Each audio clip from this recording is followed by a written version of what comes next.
Fala galera, bom dia, tudo bem? Ó, essa semana a gente está falando de emergências médicas e eu vou ler e contextualizar o livro do James Hupp, Cirurgia Oral e Maxilofacial Contemporânea. Então vocês vão acompanhar comigo, eu vou ler e vou destrinchar o livro com vocês aqui, ok? Deixa eu dar uma arrumadinha no meu microfone aqui. Então, vamos nessa. Então a gente está no capítulo 2 do livro do Hupp, Prevenção e Tratamento de Emergências Médicas. Felizmente, emergências médicas graves no consultório odontológico são raras. A razão primária para a frequência limitada de emergências no consultório odontológico é a natureza da educação odontológica, que prepara os profissionais para reconhecer os problemas mais prováveis e tratá-los antes que causem uma emergência. No entanto, quando um procedimento cirúrgico oral é necessário, o estresse mental e fisiológico aumentado inerente a tal intervenção pode desencadear uma emergência e um paciente que tem uma condição clínica não compensada. De maneira semelhante, as formas avançadas de controle da dor e da ansiedade frequentemente existentes em uma cirurgia oral podem predispor alguns pacientes a condições emergenciais. Esse capítulo torna-se com a apresentação de vários métodos para reduzir a possibilidade de emergências médicas no consultório odontológico. O capítulo também detalha meios de preparos para a emergência e discute manifestações clínicas e o tratamento inicial das emergências mais comuns. Vamos lá, a prevenção. Nesse primeiro parágrafo aqui, ele diz que as emergências médicas graves no consultório, elas são raras em razão do preparo. As emergências graves, tá? Emergências comuns podem acontecer praticamente, todos os dias. Emergências graves são raras, de acordo com o livro, em razão do preparo do dentista na faculdade, nos cursos de especialização. O que acontece? Toda vez que você estuda as etapas da cirurgia, você faz uma revisão. E a odontologia ela bate muito na condição sistêmica do paciente. Então a ideia é identificar o paciente, aquele que tem uma alteração sistêmica, e ligar o alerta para não proceder de forma comum com esses pacientes, ok? Então basicamente é isso que ele quer dizer aqui com a questão do preparo. Nesse primeiro parágrafo também ele explica que o fato de ir fazer uma cirurgia oral, o fato do paciente ser comunicado que vai fazer uma cirurgia oral, ele vai criar um estresse mental e fisiológico que pode desencadear um estresse e episódios de ansiedade que vão alterar a condição sistêmica desse paciente. Beleza? Então vamos lá. O próximo parágrafo fala sobre prevenção. O título é Prevenção. É mais importante conhecer a frequência relativa das emergências e aquelas que mais provavelmente produzem morbidade e mortalidade grave, para quando o dentista precisar estabelecer prioridades para as medidas preventivas. Um estudo realizado por Malamed em pacientes de uma faculdade de odontologia revelou que a hiperventilação, convulsões e hipoglicemia são as 3 situações de emergências mais comuns que ocorrem nos pacientes antes, durante ou logo após o tratamento odontológico. Essas são seguidas frequentemente por síncope vasovagal, angina pectoris, hipotensão ortostática e reações de hipersensibilidade, que são as alergias. É importante lembrar que muitos diagnósticos são presuntivos e não completamente verificados. de modo que a incidência desculpa, de problemas como a hipoglicemia pode estar superestimada. Então, basicamente, ele diz aqui que é importante você saber quais são as mais frequentes, o que é que vai acontecer no seu consultório, o que é que pode acontecer. E aí a gente tem esse estudo do Malamed, tem um outro livro de emergências odontológicas de um outro professor, que dá uma outra quantidade.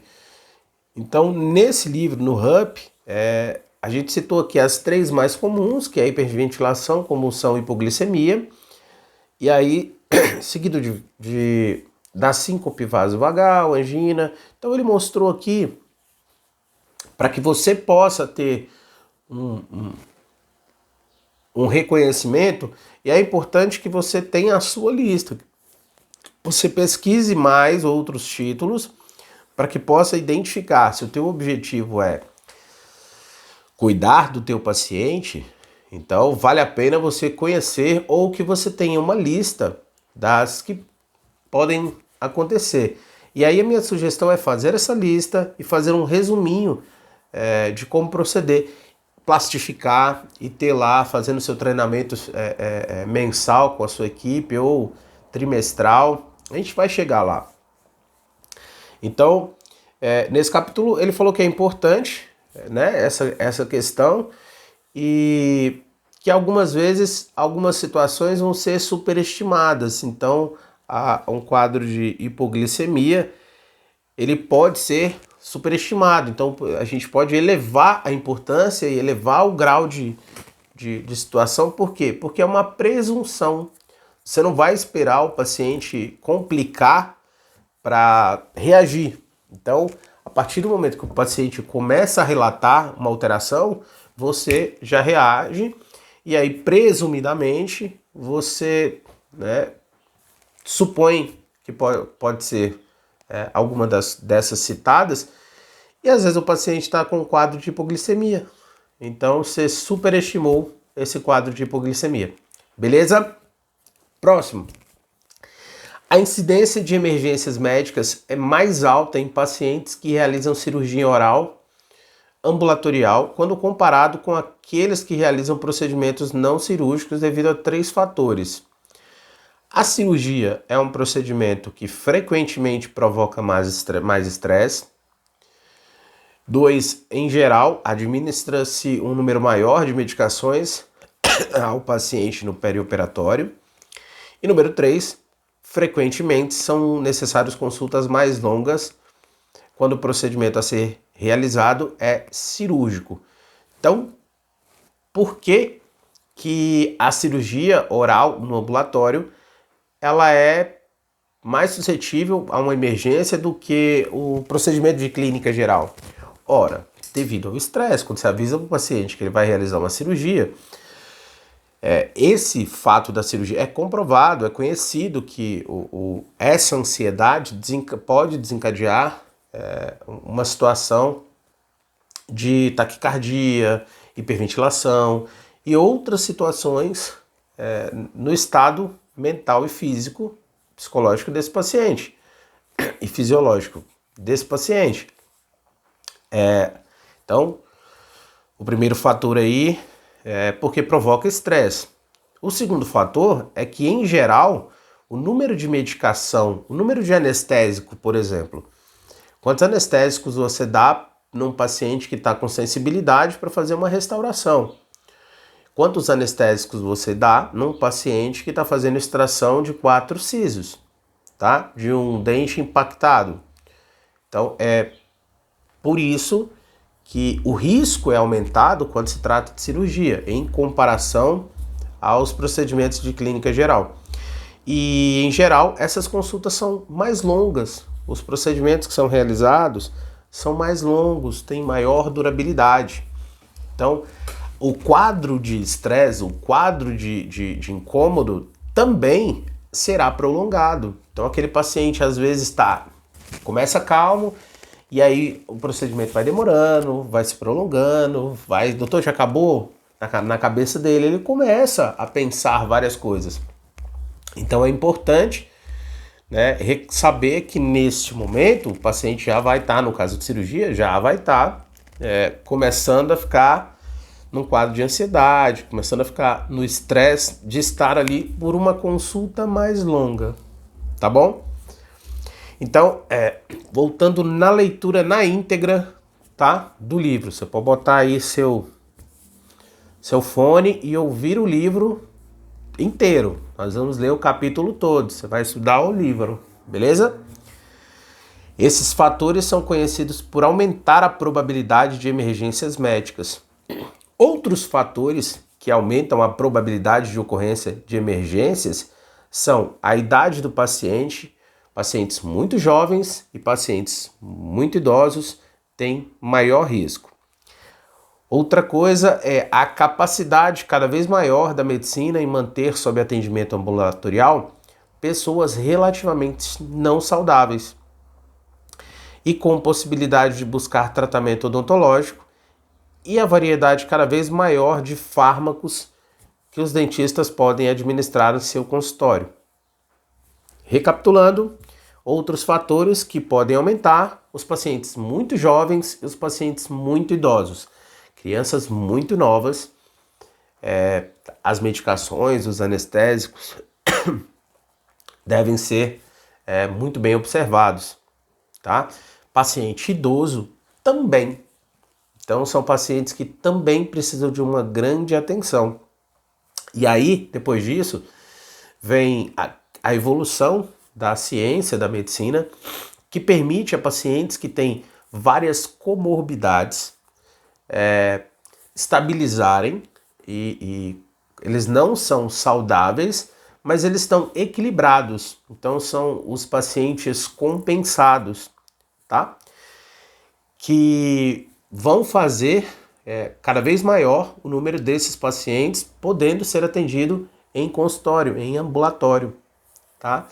Se ele estiver compensado, não há nada que contraindique esse cara de realizar um procedimento dentro do consultório odontológico, certo? Pacientes mais graves, não compensados, é uma outra história, de repente hospital, internação, mas não vamos perder o foco aqui, vamos lá. E a quantidade de fármacos que o dentista pode administrar. Então, se às vezes você vai usar um tópico, você vai usar a sua anestesia, você vai usar uma medicação pré-cirúrgica, então já existem profissionais que vão dar dexametasona, injetável, um corticoide, existem outros vários, tá? Medicamentos que podem ser incluídos nessa cirurgia odontológica. E esse risco vai sendo aumentado, galera. Entendeu? Próximo parágrafo. A prevenção é a base do tratamento das emergências médicas. A primeira etapa é a avaliação do risco. Essa etapa, ela inicia-se lá na anamnese. Uma anamnese cuidadosa, que no consultório odontológico envolve a coleta precisa das informações, incluindo uma revisão sistêmica guiada pelas respostas positivas pertinentes na história do paciente. Quando o paciente responde positivamente, você já teve alguma situação de hipersensibilidade, você possui doenças cardíacas, o paciente teve um infarto há mais ou menos de 6 meses, o paciente possui alguma condição sistêmica, o paciente toma alguma medicação controlada de uso contínuo, as respostas positivas devem ser observadas com maior atenção nessa anamnese. Os sinais vitais devem ser registrados e deve-se realizar o exame físico, com base na anamnese do paciente e nos problemas presentes. As técnicas para isso são descritas no capítulo 1 deste livro. Próximo parágrafo. Embora qualquer paciente, atenção nisso aí, embora qualquer paciente possa desenvolver uma emergência médica em qualquer momento do atendimento, algumas condições clínicas predispõe os pacientes a emergências médicas no consultório odontológico. Essas condições mais provavelmente se transformarão em emergências quando o paciente estiver fisiológica ou emocionalmente estressado. As condições mais comuns desencadeadas ou afetadas pela ansiedade são listadas no quadro 2.1. Vou ler esse quadro para vocês agora. A ansiedade, ela desencadeia as mais comuns, ok? Angina pectoris, que é aquela dor no peito. Crise tireoidiana, suar frio, taquicardia, mãos trêmulas, infarto do miocárdio, pode ser causado pela ansiedade, choque insulínico, broncoespasmo asmático, hiperventilação, insuficiência suprarrenal aguda, epilepsia e hipertensão grave. Ok? Gravaram isso aí? Vamos voltar lá então. Embora qualquer paciente possa desenvolver uma emergência médica em qualquer momento, algumas condições clínicas predispõem o paciente a emergências médicas no consultório. Essas condições mais provavelmente se transformarão em emergências quando o paciente estiver fisiologicamente ou emocionalmente estressado. Essas condições mais comuns são aquelas que eu li para vocês naquele quadro. Uma vez que o paciente é propenso a desenvolver uma emergência médica, ele é reconhecido, o profissional deve prevenir a ocorrência da maioria dos problemas, fazendo modificações do procedimento cirúrgico a ser realizado. Se você sabe que num paciente comum, sem nenhuma alteração sistêmica, já existe, só a ansiedade pode provocar angina, crise tireoidiana, infarto do miocárdio, choque insulínico, broncoespasmo asmático, hiperventilação, insuficiência renal aguda, suprarrenal aguda, epilepsia e hipertensão. Se você sabe, ok? Que um paciente saudável pode ter tudo isso desencadeado, todas essas emergências desencadeadas através da ansiedade. Como você imagina que pode ficar o seu paciente que tem alguma alteração sistêmica, certo? Então, uma vez que você identifica os pacientes que estão propensos a desenvolver uma emergência médica, você deve prevenir essa ocorrência fazendo modificações no protocolo do procedimento cirúrgico a ser realizado. Perdão. Então, existem técnicas no pré-cirúrgico para combater e para adequar esses pacientes ao preparo cirúrgico, tá? O combate à ansiedade.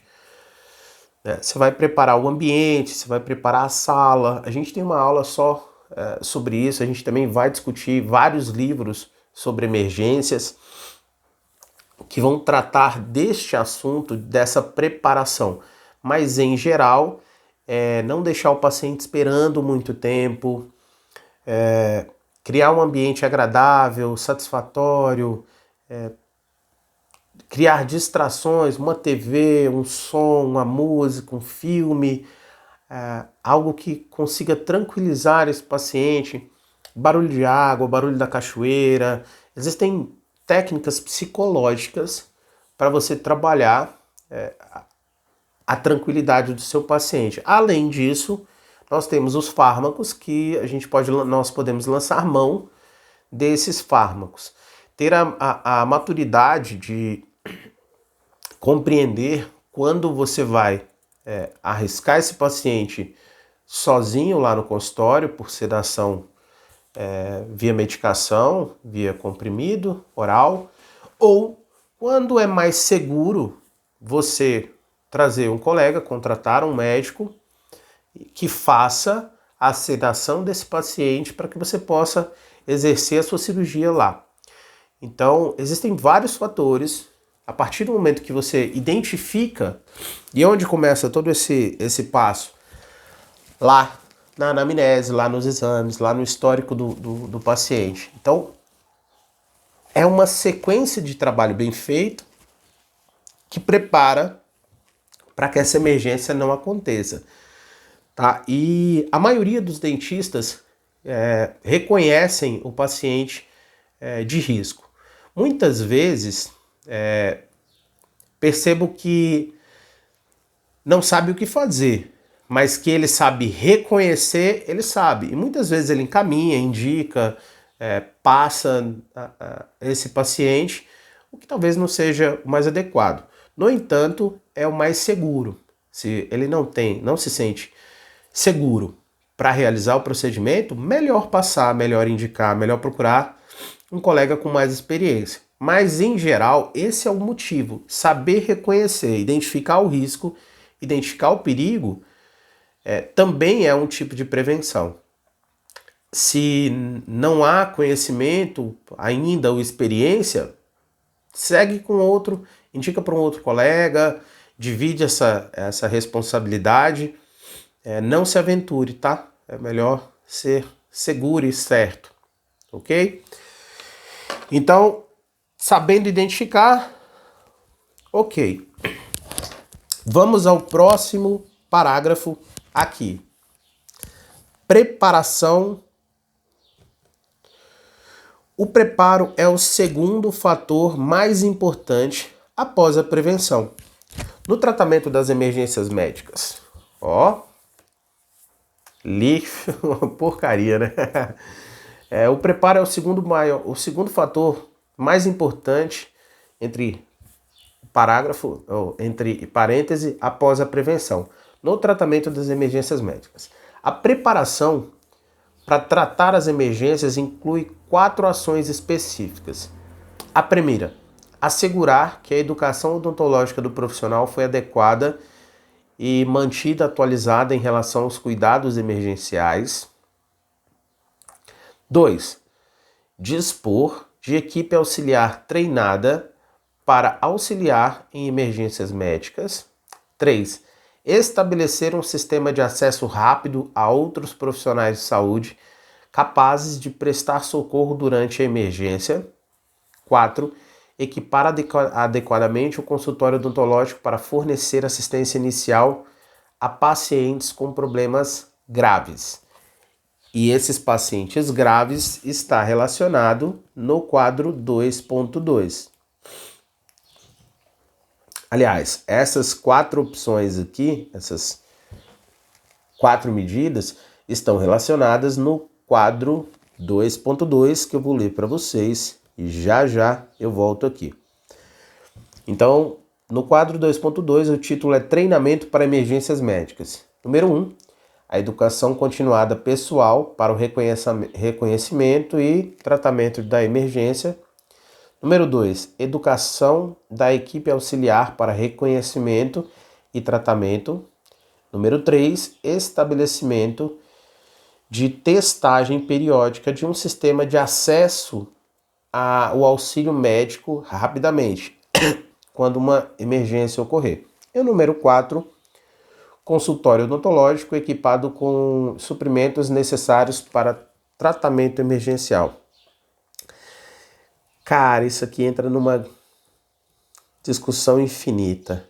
Mas vamos lá, vamos continuar focado aqui no livro, no Hub, tá? Então, a primeira, assegurar que a educação odontológica do profissional foi adequada e mantida em relação aos cuidados emergenciais, é o seguinte: na preparação da faculdade, alguns têm isso aprofundadamente, outros têm superficial, mas existem cursos para o dentista realizar depois da graduação. São cursos que não são caros, são cursos que têm várias modalidades e, acho que, se eu não me engano, tem online. E tem vários locais do país, é muito divulgar, assim, é muito fácil de achar, tá? Esse curso. Então, é importante fazer o curso e manter atualizado, porque só o da faculdade eu não acredito que seja o suficiente para você levar para o resto da vida. Então, lembra que nós estamos falando de eventos raríssimos, são eventos raros, né, que são emergências médicas graves, mas uma única vez, um único evento que ocorrer com você e você não for capaz de preparar, de reconhecer e tratar, isso pode acabar com a sua carreira. Então a odontologia é tão importante, a gente busca tanto investimento em carreira, tanto investimento em aprendizado nas áreas técnicas, que eu acredito que quem está na área da cirurgia vale muito a pena investir nesse curso. E essa é a minha opinião pessoal, tá? Se seu consultório é pequeno, sua demanda de funcionários às vezes não é, a rotatividade acaba sendo um pouco maior, faz você o curso bem feito e refaz e passa esse curso. Você treina, você tem capacidade. Ora, eu vejo dentistas que fazem o curso no fim de semana de outras técnicas e pouco tempo depois ele está repassando esse curso como líder, como palestrante, como o professor. Então faça a mesma coisa, faz o curso lá, traz para sua casa, traz para sua equipe e faz o curso para sua equipe. Pega teu material, cria um novo material, faz ali em cima e treina a sua equipe. Mas treina. O importante é treinar. Lembra que a gente está cuidando de vidas. Aquele ser humano que entregou a confiança, entregou a boca dele, entregou a vida dele ali na nossa cadeira, ele confia e ele acredita que nós temos a capacidade de salvá-lo e de proceder da melhor forma possível se algo acontecer com ele. Então não decepcione esse cliente, não decepcione esse paciente, beleza? Vou dar um pause aqui. Então é isso. O número 2 é dispor de equipe treinada para auxiliar nas emergências médicas. Então treinar a sua equipe também é importante. Estabelecer um sistema de acesso rápido a outros profissionais de saúde capaz de prestar socorro durante uma emergência. Então, ali a gente vai, um pouquinho mais para frente a gente vai falar sobre isso aqui, que é criar um roteiro, tá? Basicamente, criar um roteiro do que você vai fazer quando entrar numa emergência. Quando é que você chama uma emergência e quando você não chama emergência. Teve uma crise de síncope, você vai chamar o SAMU. Teve uma hipotensão ortostática, você vai chamar o SAMU? Não vale a pena, isso vai ser resolvido ali na cadeira, é um quadro simples. Então você precisa ter essas diretrizes ali planejado dentro do seu consultório, quando chamar, quando não chamar. E equipar adequadamente o consultório odontológico para fornecer a assistência inicial com pacientes com problemas graves. Então, ter ventilador, às vezes oxigênio, o ventilador manual, tá? Ventilador, oxigênio, medicações, o que você pode, o que você sabe trabalhar e o que você pode usar numa situação de emergência, ok? Parágrafo seguinte, educação continuada. Na faculdade de odontologia, os dentistas são ensinados a avaliar o risco do paciente e tratar as emergências médicas. No entanto, devido à raridade desses problemas no cotidiano, os profissionais devem buscar uma educação continuada nessa área, não somente para relembrar seus conhecimentos, mas também para aprender novos conceitos em relação à avaliação médica e ao tratamento de emergência. Uma característica importante da educação continuada deve ser o certificado em suporte básico de vida, incluindo o uso de desfibriladores automáticos externos. Recomenda-se que a educação continuada no tratamento de emergências médicas seja realizado anualmente, com o certificado SBV atualizado e revisado bianualmente, a cada 2 anos. Os dentistas que administram sedativos parenterais, que é endovenoso, é administrativo por seringa, tá? Que não o óxido nitroso devem estar certificados em suporte cardíaco de vida avançado e dispor de fármacos e equipamentos necessários para os cuidados de suporte cardíaco à vida. Então, olha só, além de ter o curso, né, existe um curso de sedação parenteral. Então, o dentista pode fazer a endovenosa, né, desde que tenha o curso específico e todos os equipamentos necessários. Não faça o que você não tem registro, nem tem capacidade técnica certificada para fazer, ok? Próximo, treinamento da equipe de consultório. O dentista deve assegurar que todos os profissionais da sua equipe sejam treinados para auxiliar no reconhecimento e no tratamento de emergência. Isso deve incluir um reforço por meio de simulações periódicas de emergências no consultório e a renovação anual do SBV. Os profissionais devem ter responsabilidades específicas pré-estabelecidas, de forma que durante a ocorrência de um eventual problema, cada pessoa saiba o que deve fazer durante a situação. Então, o treinamento da equipe é aquela simulação, cada um deve saber o que fazer. Ai, como assim? Quem vai chamar o SAMU? Quem vai auxiliar o dentista? Quem vai para frente da clínica sinalizar para o SAMU onde vocês estão? Beleza? Isso é importante, pré-estabelecido, porque senão todo mundo fica perdido, um batendo no outro, e aquela situação de emergência não é uma situação tranquila. É uma situação que todo mundo que estiver na clínica vai entrar num estado de alerta e de estresse. Se não há um treinamento, se não há uma especificação, uma orientação antes, as pessoas da sua equipe vão ficar todas perdidas, tá? Cada um tem que saber exatamente qual é o seu objetivo, qual é o seu lugar naquele momento. Aquela pessoa que é responsável por chamar o socorro, ela vai ter 1, 2, 3 celulares ali já com o número do SAMU pré-agendado, pré-cadastrado, o número de profissionais que estão na região, que podem socorrer. Então, enquanto chama o SAMU, um telefone está chamando o SAMU, o outro telefone está chamando no médico intensivista que trabalha no mesmo prédio, coisas desse tipo, tá? Cada um tem que saber exatamente o que fazer.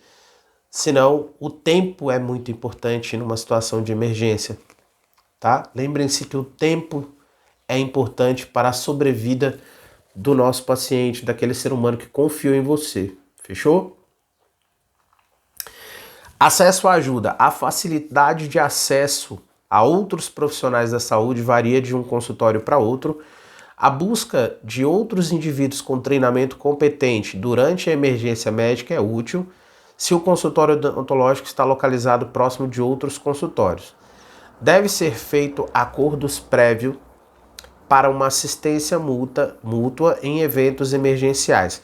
Se o seu consultório, se você não está com todo o equipamento, se você não tem todo o treinamento, sua equipe não tem todo o treinamento, mas o doutor da frente, a clínica da frente tem desfibrilador, vou dar um exemplo, tá? Existem clínicas muito grandes, muito franquias enormes, que elas têm tudo de emergência, tá? Elas têm desfibrilador, têm oxigênio, eles têm tudo. E o objetivo é salvar vida. E aí tem 5 consultórios em volta de uma clínica grande. É importante que essas pessoas tenham um prévio contato. Olha, mas eu não gosto do fulano. Problema seu, ok? O seu paciente não tem nada a ver com isso. Faça um acordo prévio, saiba quem tem, saiba quem pode te auxiliar, porque é a vida de outra pessoa que depende disso.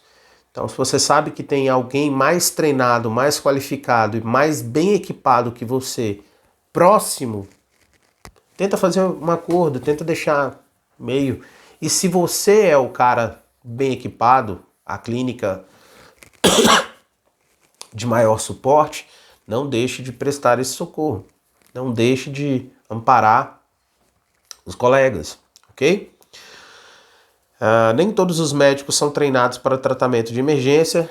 Continuando aqui, nem todos os médicos são treinados para tratamento de emergência e os dentistas devem selecionar apropriadamente os médicos com os quais farão contato para pedir auxílio durante uma emergência. Os cirurgiões bucomaxilofacial são boas opções, assim como a maioria dos cirurgiões gerais, especialistas em medicina interna e anestesiologistas. As ambulâncias que possuem técnicos em emergências médicas são úteis para dentistas diante de uma situação emergencial e a maioria das comunidades fornecem telefones de fácil acesso a uma equipe médica de emergência. Por fim, é importante identificar um hospital próximo com atendimento de emergência que possua uma equipe bem treinada. O livro diz que você vai buscar outras opções ou o máximo de opções possíveis para que durante uma situação de emergência o paciente seja melhor assistido. Então, se você conhece um bucomaxilo, se você conhece um médico intensivista, se você conhece, se tem essa possibilidade... Galera, recebi uma ligação aqui. Se tem essa possibilidade de alguém bem treinado estar próximo de você, se a cidade é pequena, se a ambulância é a distância que é do hospital, tudo isso é importante, beleza, galera? Isso é muito, muito, muito importante mesmo, tá? E finalzinho aqui, uma vez que o dentista tem estabelecido quem pode fornecer o auxílio durante a emergência médica, os números telefônicos correspondentes devem estar disponíveis e acessíveis. Listas facilmente identificáveis podem ser colocadas em cada telefone ou números podem ser registrados na memória de discagem automática. Os números devem ser periodicamente chamados para verificar sua existência. Bom, então essa primeira parte de prevenção e preparação, de acordo com o RUP, nós lemos aqui na íntegra. Nós vamos continuar, porque já deu um tempo grande aqui. Então nós vamos continuar na aula 2, creio que nós vamos ter umas 3 ou 4 aulas sobre essas emergências médicas, ok? Um grande abraço, fiquem aí. As próximas aulas estarão disponíveis aqui, tá? No nosso canal. Se ainda não estiver disponível, calma, que eu estou gravando aos poucos, conforme eu tenho tempo dentro da clínica, o tempo dentro do nosso dia, dentro das minhas aulas. Mas eu vou tentar colocar o máximo aqui, tá? Um grande abraço, boa semana, até mais, galera.